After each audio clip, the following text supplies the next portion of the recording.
வணக்கம் நண்பர்களே! நான் உங்கள் பெரியசாமி ஜோதிடர். அதாவது மகர லக்னத்தில பிறந்தவங்களுக்கு ஒரு அற்புதமான அரசனாகக்கூடியான யோகம் உள்ளது அப்படின்னு ஜாதக சிந்தாமணி நூல்ல தான் சொல்லியிருக்காங்க. 67வது பாடல்ல.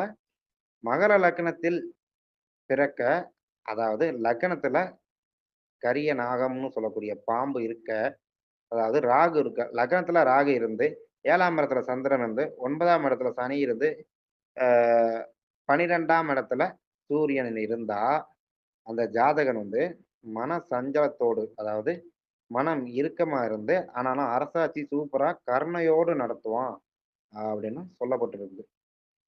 மன்னனுக்கு மன்னனாக விளங்குவான். அப்படிப்பட்ட யோகமும் ஒண்ணு கண்டிப்பா இருக்குது. மக்களே, அந்த உங்களுடைய ஜாதகத்திலயும் இப்படி ஒரு யோகம் இருக்கான்னு நீங்க செக் பண்ணிக்கங்க. நன்றி.